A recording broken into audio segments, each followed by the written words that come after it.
आदाब, मैं रिंकी त्यागी हाजिर हूँ दुनिया भर की सोशियो पॉलिटिकल और इकोनॉमिक इश्यूज़ पर ख़ास प्रोग्राम लेकर दुनिया मेरे आगे। हमारी इस खास पेशकश में आज बात यूक्रेन क्राइसिस की। जी हाँ, एरिया के हिसाब से यूक्रेन रूस के बाद यूरोप का सबसे बड़ा मुल्क है। आबादी के लिहाज से देखें तो तकरीबन 4.25 करोड़ की आबादी वाले इस मुल्क में 18% आबादी रूसी है, लेकिन इकोनॉमिक लिहाज से यूक्रेन की पोजीशन वैसी नहीं है जैसी यूरोप के दूसरे मुल्कों की है। फिर भी आज दुनिया के मंजरनामे पर हर तरफ यूक्रेन क्राइसिस का शोर जोरों पर है। तो क्या है यूक्रेन क्राइसिस की हकीकत और इससे हमारे क्या सरोकार होने चाहिए? इसी को समझने के लिए हमने अपने स्टूडियो में इनवाइट किया है अपने 3 खास मेहमानों को। हमारे साथ हैं former Indian diplomat Ashok Sajjanhar ji. Welcome to the studio sir. Thank you. Jawaharlal Nehru University के यूरोपियन स्टडीज से doctor Sheetal Sharma, welcome ma'am. और जेएनयू के ही centre for Russian and central Asian studies से डॉक्टर राजन, वेलकम है सर स्टूडियो में। डॉक्टर राजन, आपसे अब हम समझना चाहेंगे ये जो पूरा क्राइसिस चल रहा है, इसमें अभी अगर हम बात करें तो सेंट्रल एशियन की 5 कंट्रीज से जो हमारा अग्रीमेंट हुआ है, आपको क्या लगता है कि इसका कुछ असर उस पर भी पड़ने वाला है? देखिए, हमारे जो सेंट्रल एशिया से रिलेशनशिप हैं कई लेवल पे हैं और वो इंडिपेंडेंट हैं। अभी जो हुआ था मतलब India central Asia first summit बोला जाता है, उससे पहले मीटिंग्स हमारे होते हुए हैं, लेकिन फर्स्ट समिट जहाँ पे कि हेड ऑफ द स्टेट्स मिल रहे थे, तो ये बहुत ही इंपॉर्टेंट समिट था। और क्योंकि हमारा जो सबसे इम्पॉर्टेंट है कि सेंट्रल एशिया से बहुत ही हमारा साइकोलॉजिकली एक बहुत ही क्लोज कनेक्शन है। सर ने तो शायद वहाँ पे रहे भी हैं, तो सर जानते हैं इस चीज़ को। तो मैं एक लिखा था अभी एक लेख कुछ दिन पहले, जिसमें मैंने बोला था कि पूरे वर्ल्ड का उस रीजन पे जहाँ पे सबसे ज़्यादा इंडिया को अगर लाइक करते हैं, जिसमें कि मान लीजिए South East Asia, West Asia, Central Asia अगर बात करें या फिर लैटिन अमेरिका इत्यादि, तो सेंट्रल एशिया है। वो भारत को सच में पसंद करते हैं। आर्थिक कारण से, अब चूंकि जियोपॉलिटिक्स भी वहाँ पे ग्रेट गेम जिस ढंग से इवॉल्व कर रहा है, उस कारण से भी तो भारत और सेंट्रल एशिया के संबंध काफ़ी अच्छे हैं। फर्स्ट, हालांकि वहाँ पे चाइना और रशिया का सिक्योरिटी अम्ब्रेला रशिया प्रोवाइड करता है और चीन एक तरह से इकोनॉमिक इन्वेस्टर है, मतलब 200 बिलियन ज़्यादा डॉलर उससे ज़्यादा वहाँ पे इन्वेस्ट कर चुका है। हमारे साथ सबसे बड़ी दिक्कत इंडिया सेंट्रल एशिया में आती है कनेक्टिविटी का, क्योंकि पाकिस्तान बीच में आता है। पाकिस्तान बोलता है हम अपने तरीके से करने नहीं देंगे, और जो चाबहार के रास्ते से या बंदर अब्बास के रास्ते से जो नॉर्थ साउथ ट्रांसपोर्ट कॉरिडोर जो डेवलप होना था, अभी भी उसमें कुछ इश्यूज़ हैं और पूरी तरह से वो डेवलप अभी हुए नहीं है। मतलब कनेक्टिविटी एक मेजर इशू है जिससे हम ट्रेड नहीं कर पाते हैं। लेकिन सवाल जहाँ तक है कि जो यूक्रेन में हो रहा है, उससे सेंट्रल एशिया पे क्या प्रभाव पड़ेगा और भारत और सेंट्रल एशिया के संबंध पे, तो मुझे लगता है भारत और सेंट्रल एशिया के संबंध पे कोई प्रभाव नहीं पड़ेगा। लेकिन रूस और सेंट्रल एशियन कंट्री वहाँ पे, चूँकि वहाँ में लगभग 20% रूसी पॉपुलेशन है, जो किर्गिस्तान है वहाँ पे भी 10 से 11% पॉपुलेशन है, और ये सारे देश, ताजिकिस्तान जो सिक्योरिटी में रशिया पे डिपेंडेंट है। तो अगर वहाँ पे प्रॉब्लम बढ़ता है, अगर एस्केलेट होता है, या मान लें एक सेकंड के लिए अगर कि रशिया वहाँ पे अग्रेसिव पोस्चरिंग करता है, तो ये सेंट्रल एशियन कंट्री काफ़ी डर जाएंगे, काफ़ी सहम जाएंगे, क्योंकि उनको लगने लगेगा कि अगर यूक्रेन पे कब्जा बढ़ता है, यूक्रेन पे इन्फ्लुएंस बढ़ता है रूस का, तो वो सेंट्रल एशिया कंट्री पे भी रूस का प्रभाव और ज़्यादा बढ़ेगा। लेकिन मैं बता दूं कि सेंट्रल एशिया पे अभी जो एक जोन ऑफ इन्फ्लुएंस बोलते हैं या स्फीयर ऑफ इन्फ्लुएंस जिसको बोलते हैं, तो सेंट्रल एशिया, यूक्रेन भी पहले कुछ दिन पहले तक बेलारूस, मोल्दोवा, आर्मेनिया, अजरबैजान इत्यादि देश अभी भी वो एक तरह से रशियन इन्फ्लुएंस में, रशियन सिक्योरिटी इन्फ्लुएंस में है। ये छोटे छोटे देश हैं, उनके साथ समस्या यह है कि ये जो नेबरिंग कंट्री बड़े बड़े शक्तिशाली होते हैं उसके बीच में फंस जाते हैं। अब यूक्रेन के साथ सबसे बड़ी समस्या यह है, यूक्रेन दोनों यूरोपियन यूनियन से भी और रशिया से भी अच्छे संबंध बना के रखना चाहता है। रशिया का अभी तक का जो ज़्यादा गैस पाइपलाइन है यूरोप का, वो यूक्रेन के रास्ते से या बेलारूस के रास्ते से जा रहा था, और अभी नॉर्थ टू स्ट्रीम जो है वो अलग से डेवलप हो रहा है। तो यूक्रेन को उससे फ़ायदा हो रहा था। लेकिन वेस्ट ने क्या किया? वेस्ट ने, देखिए, वेस्ट वहाँ पे प्रोवोक कर रहा है लेकिन कमिट नहीं कर रहा है यूक्रेन को। प्रोवोक ये कर रहा है वहाँ पे कि यानुकोविच जो कि गवर्नमेंट थे उसको भी वहाँ पे बदल दिया, वहाँ पे प्रेशर डाल के। लेकिन जो यूक्रेन को फ़ायदा कब होता है? जब यूक्रेन यूरोपियन यूनियन का पार्टनरशिप का मेंबर बन जाता है। अब आपने प्रोवोक कर दिया, यूक्रेन को फंसा दिया, वहाँ पे यूरोपियन पार्टनरशिप जो ईस्टर्न पार्टनरशिप प्रोग्राम था उसके मेंबर नहीं बनाए। आप बोल रहे हैं कि नाटो उसको सपोर्ट करेगा और नाटो का मेंबरशिप आप देने के लिए तैयार नहीं है, और यूक्रेनियन इस चीज़ को जानते हैं। यूक्रेनियन इस चीज़ को जानते हैं कि वो हमें नाटो के मेंबर नहीं बनाने वाले हैं। और अब रशिया वहाँ पे 1 लाख आर्मी ला रहा है और यूनाइटेड स्टेट कितना आर्मी कमिट कर रहा है? 8,000। मतलब अफगानिस्तान में भी जब पीक पे था तो 1 लाख अमेरिकन आर्मी थी, और आप रशियन आर्मी को, मतलब एक जगह तालिबान था जो कि काफ़ी कमज़ोर था, उसके पास कुछ नहीं थे उससे, तो वहाँ पे आप 1 लाख आर्मी भेजे हुए थे, और रशिया से फाइट करने के लिए आप 8,000 आर्मी कमिट कर रहे हैं। तो यूक्रेनियन के दृष्टिकोण से देखें तो उनको क्या लगता है? उनको लगता है कि मतलब 2 जो हाथी लड़ता है ना तो घास पिसता है, जो वाली बात है ना, तो वही लग रहा है। और यूक्रेन जो पॉपुलेशन है वो उनको वेस्टर्न कंट्रीज़ पे और अमेरिका पे भी अभी कॉन्फिडेंस नहीं है, क्योंकि उनको लगता है कि रूस से अगर खतरा बढ़ता है या उस ढंग की ये मतलब जो टेंशन है वो बढ़ता है, तो वेस्टर्न कंट्री जिस ढंग से उनको कमिट करना चाहिए वो कमिट करने के लिए तैयार नहीं है। तो इसीलिए अभी आपने देखा हो कि यूक्रेन जो प्रेसिडेंट है उनका स्टेटमेंट भी आया था कि उन्होंने बाइडन से सीधा, वो टेलीफोन जो कॉन्वर्सेशन था वो लीक हो गया था, तो उन्होंने बोला कि प्लीज़ आप जो युद्ध की बात कर रहे हैं और बढ़ाने चढ़ाने इस तरह उस ढंग की संभावना नहीं है, हमारे आर्मीज रोड पे नहीं है, और प्लीज़ इसको नहीं बढ़ाएं, नहीं तो हम खतरे में आ जाएंगे, हमारा जो इकोनॉमिक, क्योंकि लोग वहाँ से भागने शुरू हो जाएंगे, इन्वेस्टमेंट चला जाएगा, तो फिर कौन बचता है वहाँ पे? रशिया बचता है कि रशिया मेन इन्वेस्टर बचता है। तो इसलिए रूस भी इस चीज़ को समझता है और यूक्रेनियन भी इस चीज़ को समझ रहे हैं कि हमें रूस से संबंध बना के अच्छे रखने चाहिए, नहीं तो उनकी स्थिति खराब हो जाएगी। और एक और चीज़ जो वेस्टर्न प्रोपेगेंडा है वो ये बोलते हैं कि रूस में 18% या 20% जो है 18% वो रूसी पॉपुलेशन है। मैं बता दूं कि किस दृष्टि से देखते हैं कि रूसी पॉपुलेशन को, अगर लैंग्वेज की दृष्टि से देखते हैं तो ये जरूर इतने लैंग्वेज ये लोग बोलते हैं रूसी, लेकिन लगभग 80% लोग हैं जो कि रूसी भाषा को समझते हैं, पहला ये बता दूं। दूसरा, अगर धर्म के दृष्टिकोण से देखेंगे तो ऑर्थोडॉक्स क्रिश्चियनिटी रूस में भी है, ऑर्थोडॉक्स क्रिश्चियनिटी यूक्रेन में भी है, बेलारूस में, सर्बिया में भी है, तो उस दृष्टि से तो देखेंगे तो पूरा यूक्रेन पॉपुलेशन आपको लगेगा।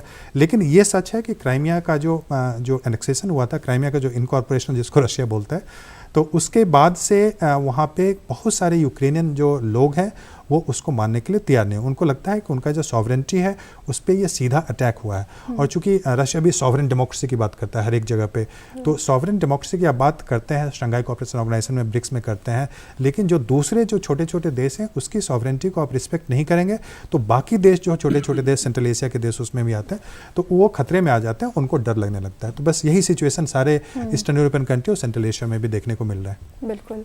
अम्बेसडर साहब, आपसे भी यही जानना चाहेंगे कि जो भारत के रिलेशन हैं वो सेंट्रल एशिया के साथ किस तरह से आप देखते हैं?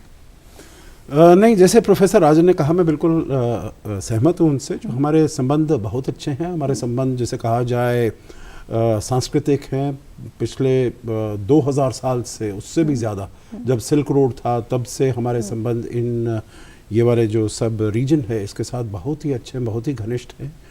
और बहुत न केवल यहाँ से हमारी ट्रेड होती थी, हम गुड्स भेजते थे, परंतु बुद्धिज़्म भी यहाँ से गया था और वहाँ पर सेंट्रल एशिया में गया और फिर वहाँ से वेस्ट में, चीन में उसने एंटर किया। तो इसीलिए हमारे संबंध अगर हम देखें बहुत ही न केवल सदियों परंतु हज़ारों साल पुराने हैं। और जब वहाँ पर सोवियत संघ भी था तब भी हमारे संबंध, हालांकि सभी चीज़ें उस समय मॉस्को के थ्रू होती थी, परंतु फिर भी उज़्बेकिस्तान में, कज़ाकिस्तान जो आजकल है, तजिकिस्तान, इस सब से हमारे बहुत अच्छे संबंध थे, चाहे वो आर्ट हो, कल्चर हो, डांस हो, म्यूज़िक हो, लिटरेचर हो, फिलॉसफी हो, किसी भी क्षेत्र में। परंतु जैसे अभी प्रोफेसर राजन ने बताया, क्योंकि इसके बाद जब से उनकी आज़ादी हुई 30 साल हो गए, अब 1991 में वो सोवियत संघ का विघटन हुआ और उसके बाद ये अवतरित हुए इस पर पृष्ठभूमि पर, अंतर्राष्ट्रीय पृष्ठभूमि पर, तो वहाँ पर उसके बीच पाकिस्तान हमारे बीच में आ गया। पाकिस्तान हमको वहाँ से जाने के लिए रास्ता नहीं देता है, ना अफ़गानिस्तान पहुँचने के लिए, ना मध्य एशिया के देशों में पहुँचने के लिए। मतलब यहाँ तक बात है अब अफ़गानिस्तान, क्योंकि वहाँ पर इतना ज़्यादा बदलाव हुआ है, 15 अगस्त में हमने देखा है, बाय मिलिट्री फोर्स वहाँ पर तालिबान आ गया है। डॉक्टर शीतल, आपसे भी अब यही जानना चाहेंगे कि ये जो बदलता हुआ मंजरनामा है दुनिया का, इसमें अगर भारत के इंटरेस्ट की बात की जाए तो किस तरह से देखती हैं आप? भारत के इंटरेस्ट कई लेवल पे समझे जा सकते हैं। ठीक है। एक तो हम उभरती हुई अर्थव्यवस्था हैं, काफ़ी हद तक पहली 6 इकोनॉमीज़ में से एक हैं। हमारे व्यापारिक तो हैं ही हैं देशों के साथ, हर ब्लॉक के साथ, यूएस के साथ, यूरोपियन यूनियन के साथ, यूरोपियन यूनियन की हर मेंबर स्टेट के साथ इंडिविजुअली, वो 2 लेवल पे मैं उसको कई बारी एनालाइज करती हूँ। फिर रशिया, सेंट्रल एशिया के साथ हैं। सेंट्रल एशिया के साथ हालांकि वही कनेक्टिविटी के कारण हम लोगों का इतना हार्नेस नहीं कर पाए, हम उनको इतना ज़्यादा एक्सप्लॉइट नहीं कर पाए। अगर देखा जाए, बट जो हमारे कल्चरल रिलेशनशिप्स हैं, और 2006 से मिनिस्ट्री ने एक एक्सटर्नल अफेयर्स ने एक कॉन्सेप्ट यूज़ करना शुरू किया था कल्चरल डिप्लोमेसी का। और कल्चरल डिप्लोमेसी, जैसे सभी सर ने बताया, कि पीपल टू पीपल कांटेक्ट के ज़रिए जो है कहीं ना कहीं आप heritage, commonality, convergence of values, interest, इन सब को देखते हैं। सेंट्रल एशियन कंट्रीज़ जो हैं वो काफ़ी हद तक लैंडलॉक्ड हैं, हालांकि वो रशियन स्फीयर इन्फ्लुएंस में है, स्फीयर ऑफ इन्फ्लुएंस में है, बट कहीं ना कहीं जब स्वायत्तता की बात आती है, अपनी ऑटोनॉमी की बात आती है, सोवरेनिटी की बात आती है, तो वो अपने आप को देखना चाहते हैं। और कहीं भी रशिया कोई भी मूव गलत करता है, जैसे क्रीमिया में हुआ है, बट अगर यूक्रेन में कहीं अटैक होता है तो ये लोग सर्टनली बहुत नर्वस हो जाएंगे, और नर्वस होते ही इनका झुकाव जो है वो दूसरी तरफ चला जाएगा। अब यहाँ पे है, अब बिल्कुल है कि भाई रशियन पॉपुलेशन अगर एथनिकली नहीं कहते तो एटलीस्ट स्पीकिंग है, क्योंकि सोवियत यूनियन के टाइम जो थी वो रशियन ऑफिशियल लैंग्वेज के तहत पढ़ाई जाती थी, और बच्चे उसमें शिक्षित थे, तो नई जनरेशन, नई पॉपुलेशन उसे बोल रही है। अब इधर आप देखिए चाइना भी है, क्योंकि ये लैंडलॉक्ड कंट्री है, तो दोनों तरफ से कहीं ना कहीं घबराहट होती है जब आप अपने सर्वाइवल और सिक्योरिटी की बात करते हैं। अब इंडिया का क्या है, इंडिया की एक बहुत ही अच्छी इमेज है वर्ल्ड में। इंडिया कभी भी एक एग्रेसिव पावर नहीं रहा है, कभी भी इम्पेरियलिज्म में विश्वास नहीं रखा है, सबकी जो प्रभु संपदा को पूरा का पूरा रिस्पेक्ट किया है, टेरिटोरियल डिस्प्यूट किसी के साथ नहीं है, जो भी तनाव है वो दूसरों के दिए हुए हैं, हमारे खुद के क्रिएट कहीं पे भी नहीं किए हुए हैं। तो ऐसे में जो कंट्रीज़ हैं, जैसे सेंट्रल एशिया की कंट्रीज़ हैं, कहीं ना कहीं अगर अपने को नर्वस पाती हैं, तो इंडिया के पास बहुत स्कोप है ऐसी कंट्रीज़ को साथ लाने का। बात छोटी या बड़ी पावर की नहीं होती है, बात ये होती है कि आप कितने एकजुट हैं, किसके साथ हैं। आइडियोलॉजिकल वॉर ख़त्म हो चुकी है, पर कहीं ना कहीं जो है रुझान फिर भी आप समझ लीजिए कि अगर मानसिक रूप से भी है, तो कहीं ना कहीं आप अपने आप को सही प्रूव करना चाहते हैं कि देखिए हमारा मॉडल कम्युनिस्ट है, ये है। चाइना इस सारे डिबेट से बाहर है, क्योंकि उनका मॉडल तो एक तीसरे थर्ड वे की तरह ही रहता है, एक ऑल्टरनेटिव मॉडल की तरह रहा है। तो इंडिया के लिए क्या है कि जिस भी क्षेत्र में और जिस भी रीजन में वो एंगेज कर रहे हैं, जिस भी देश से एंगेज कर रहे हैं, जिस भी पावर से एंगेज कर रहे हैं, उनको हमें अपने हितों को देखना है। ये नहीं कि यूएस को खुश करने के लिए हम रशिया को ताक पे लगा देंगे, या रशिया को खुश करने के लिए हम किसी और को ताक पे, ये रहा भी नहीं है। और ये अब इंडिया से कोई एक्सपेक्ट भी नहीं कर सकता कि आप इंडिया को आंखें दिखाएं कि भाई हम सैंक्शंस लगा रहे हैं तो तुम हमारी सुनो। तो इंडिया एक इतनी मजबूत अर्थव्यवस्था, एक इतनी उभरती हुई पावर है कि इंडिया को अब आप ऐसे मैनिपुलेट नहीं कर सकते। हम वो छोटा मोटा ब्लॉक का टुकड़ा नहीं रह गए हैं कि भाई आप हमें पहले तो इतना मैनिपुलेट कर ले, इन्फ्लुएंस कर ले। दूसरा ये है कि हाँ, इंडिया को जो है डिस्टेंस रखते हुए भी अपने सेक्टर स्पेसिफिक हितों को सारी जगह देखना पड़ेगा कि भाई यूएस से हमारे क्या हैं, क्योंकि यूएस से आप इकोनॉमिक भी छोड़िए, कई हद तक हमारे डायस्पोरा के हैं, हमारी सर्विसेज जो वहाँ जा रही हैं काफ़ी, और यूएस भी हमारे पे काफ़ी डिपेंडेंट है। इसी तरीके यूरोप में यूके, ईयू के साथ रहते हुए भी, यूके इंडिपेंडेंट रहते हुए भी, फिर ईयू की भी कई बड़ी अर्थव्यवस्थाएं जैसे फ्रांस, जर्मनी है जो हमारे साथ हैं, EU as a whole bloc भी है, फिर रशिया से भी जो हमारे संबंध हैं, और चाइना से भी। डिस्पाइट सो मच ऑफ तनाव, चाइना से हमारा ट्रेड उतना का उतना तकरीबन उसी ट्रैक पर रहा है। तो ये बहुत अच्छी बात है हमारे लिए कि हमारी जो एक जिसको कहते हैं ना छवि है, या हमारी जो एक एंटिटी, जो हमारी मजबूती है एज एन इंडिपेंडेंट प्लेयर, हम बहुत ही अच्छे से सबसे हैंडल भी कर रहे हैं और अपने हितों को रखते हुए कर रहे हैं, और कोई भी कंट्री हम पे इतना इन्फ्लुएंस नहीं लगा सकती। हाँ, इस पर्टिकुलर इशू में क्या है कि वो जैसे कहीं ना कहीं बहुत ज़्यादा धुआं हो रहा है, आग छोटी सी भी हो सकती है, तो इसको दबते दबते सेटल होते, it will take some time for dust to settle. So जब तक डस्ट सेटल होगी, जब तक बाकी कंट्रीज़ में भी जो स्टेट क्राफ्ट है उसमें आप हमेशा देखते हैं कि पोस्चरिंग भी होती है और मसल फ्लेक्सिंग भी होती है, बट अंत में जैसे साउथ चाइना सी में कब से चल रहा है, और ये चलता भी रहेगा, क्योंकि अपना वर्चस्व कोई भी इतनी आसानी से छोड़ना नहीं चाहता। बट कोई भी country, no matter China, Russia, US, वो अपनी एक्शन के रिपरकशंस भी जानते हैं, तो वो उसी हद तक इसको आप खींच सकते हैं डोरी को, जब तक कि वो टूट ना जाए।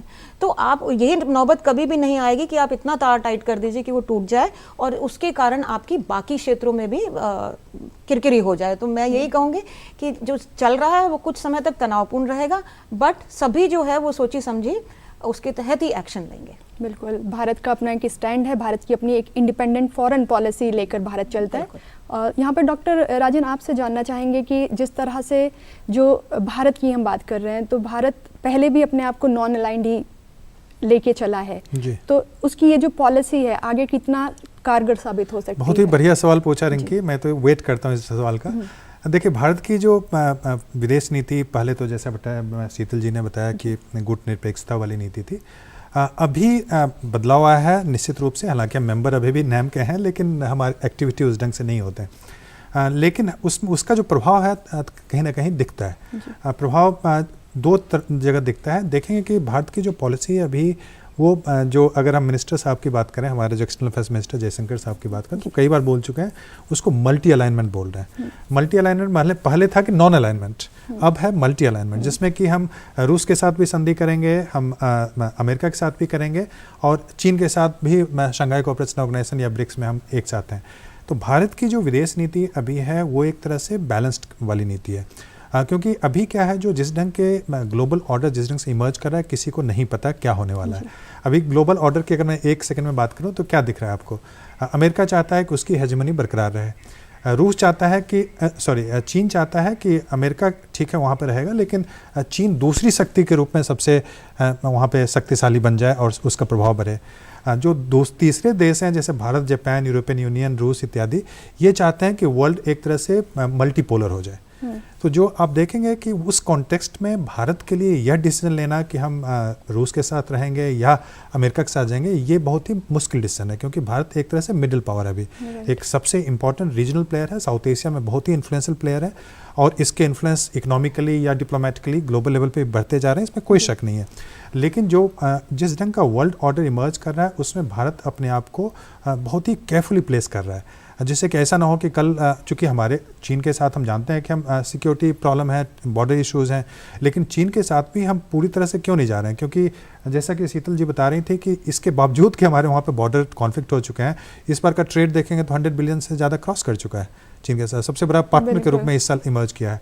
हमारे जो कुछ क्रूशल सप्लाईज हैं मेडिसिन के, ये वो सप्लाई चेन के कारण वहाँ से हम आ रहे हैं। तो हम आज का जो वर्ल्ड है काफ़ी इंटरडिपेंडेंट वर्ल्ड है और वहाँ पे हमारे चीन के साथ रिलेशंस रहेंगे, वो कॉम्पिटिटिव भी रहेंगे, कॉन्फ्लिक्चुअल भी रहेंगे और कोऑपरेटिव भी रहेंगे। और जहाँ तक रूस और अमेरिका के साथ हमारे संबंधों की बात है तो ये देखिए, अमेरिका के साथ हमारा कॉपरेशन सबसे ज़्यादा किस क्षेत्र में है? एक तो इकोनॉमी और टेक्नोलॉजी के क्षेत्र में है, डायस्पोरा का जो रिलेशन वहाँ पे है, और प्लस एशिया पैसिफिक पहले जो था वो अब इंडो पैसिफिक बोला जा रहा है। भारत प्रशांत महासागर का जो क्षेत्र है, यानी कि जो अफ्रीका का कोस्ट से लेके ऑस्ट्रेलिया टच करता है और ऊपर अमेरिका का जो कोस्ट है वहाँ टच करता है, इंडिया पैसिफिक जिसको बोला जाता है। तो वहाँ पे हम अमेरिका के साथ जाने के लिए तैयार हैं पूरी तरह से।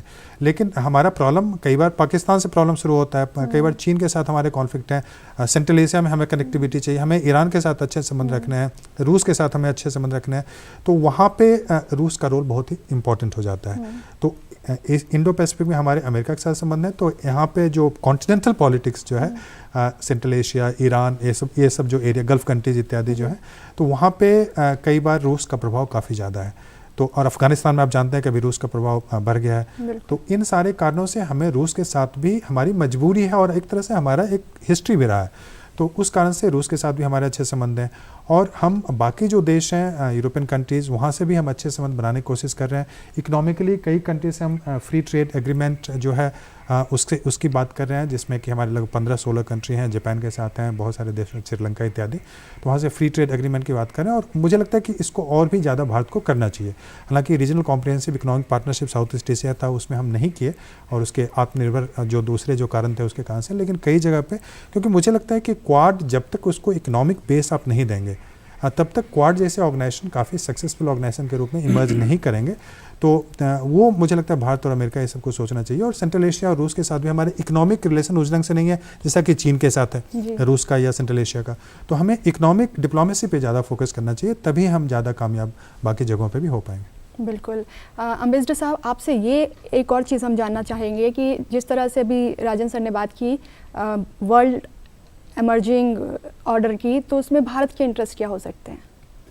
देखिए, भारत के इंटरेस्ट हैं, जैसे कि बताया गया है, जो हम नॉन अलाइनमेंट से हटके जी मल्टी अलाइनमेंट की तरफ, या मैं कहूँ जो strategic alignment, issue based alignment, उस पर हम आ रहे हैं। जो हम ये नहीं देख रहे जो हम किस देश के साथ हमारे अच्छे संबंध है, किस देश के साथ नहीं अच्छे संबंध है। सभी देशों के साथ जिसके साथ हम कोलैबोरेट कर सकते हैं, कोऑपरेट कर सकते हैं, तो हम उनसे बात करेंगे जिस जिस विषय पर हम कर सकते हैं। अब जैसे रूस का देखिएगा, तो रूस में हम जैसे हम पहले भी बात कर रहे थे, चाहे हमारे सिक्योरिटी हो, डिफेंस, करीब 50-60% हमारे जो भी इंपोर्ट्स हैं वो दिए जाते हैं फॉसल फ्यूल्स के एरिया में, हाइड्रोकार्बन्स के एरिया में, न्यूक्लियर टेक्नोलॉजी, न्यूक्लियर पावर के एरिया में, तो हमारे बड़े अच्छे संबंध हैं और ये संबंध बढ़ते जा रहे हैं। क्योंकि अब जब राष्ट्रपति पुतिन आए थे तो उन्होंने कहा जो हम दोनों देश मिलकर सेंट्रल एशिया में काम कर सकते हैं, हम दोनों देश मिलकर उनकी जो फार ईस्ट है वो इतना बड़ा एरिया है, इतना ज़्यादा मिनरल्स वहाँ पर हैं, वहाँ पर हम काम कर सकते हैं।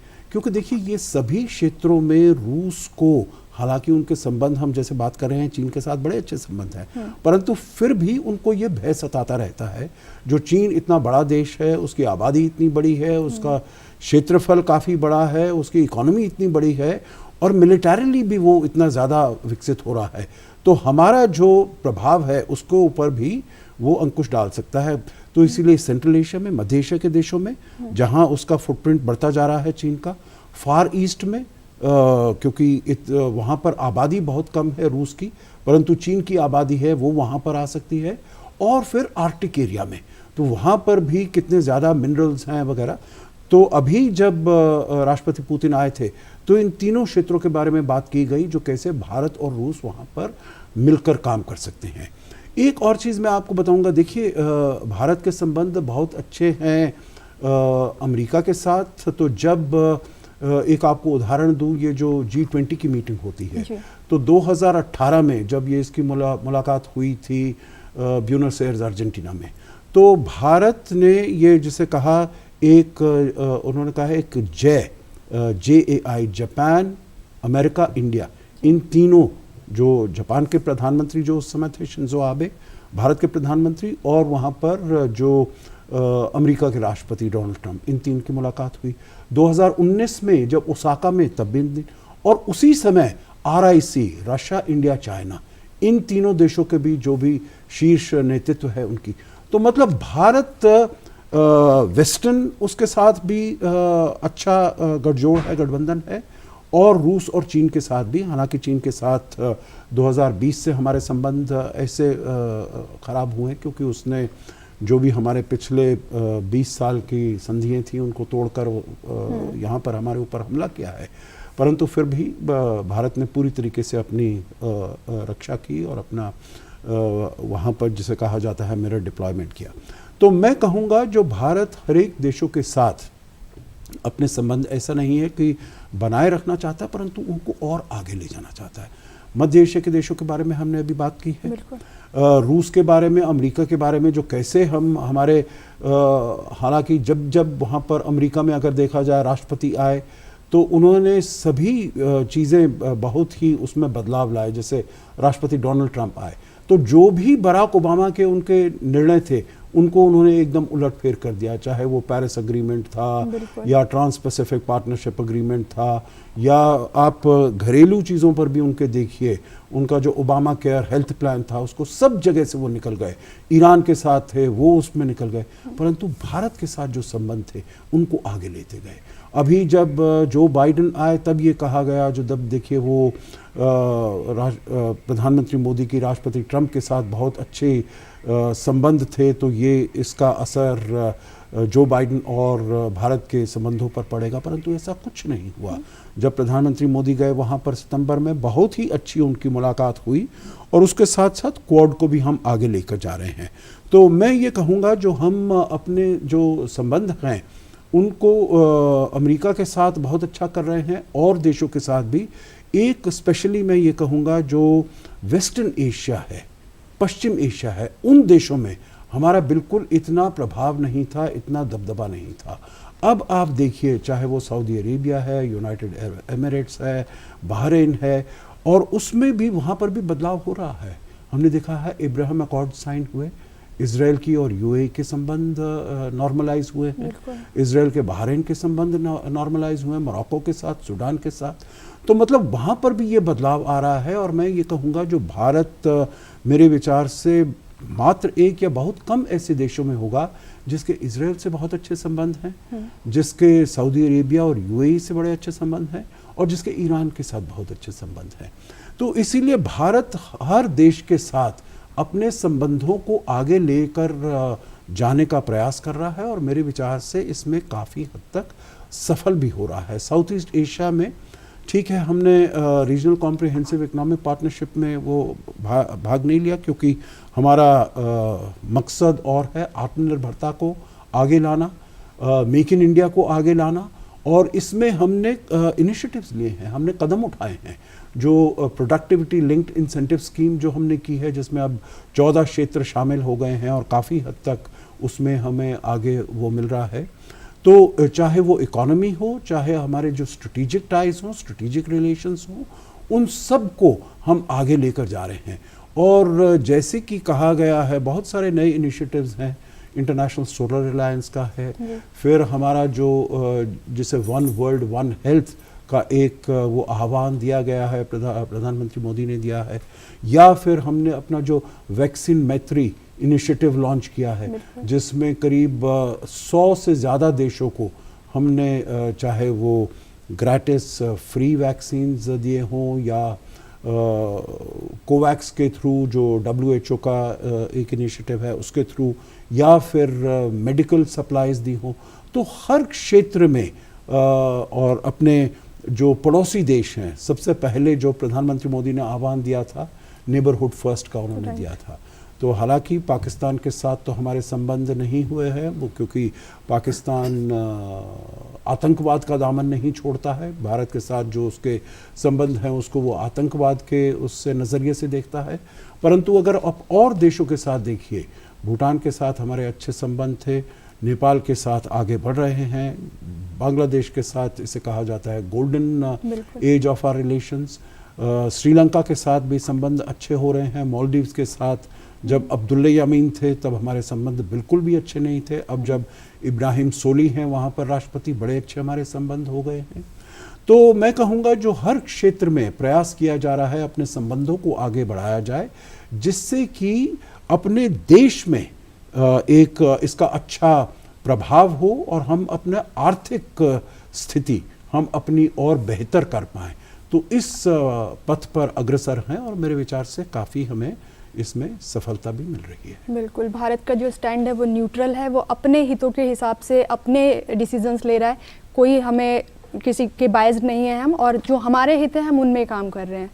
तो आप तीनों स्टूडियो में आए, यूक्रेन क्राइसिस पर इस मुद्दे को बहुत बेहतरीन तरीके से हमने आज आपके साथ डिस्कस किया और समझा। आप तीनों का बहुत बहुत शुक्रिया स्टूडियो में आने के लिए। धन्यवाद। धन्यवाद। हमारी इस खास पेशकश में फ़िलहाल इतना ही। आपको हमारा ये प्रोग्राम कैसा लगा, इस पर आप भी अपनी राय दे सकते हैं। इसके लिए हमारा ईमेल आईडी है ddurduspecials@gmail.com। इसी के साथ हमारी पूरी टीम को दीजिए इजाज़त। आदाब।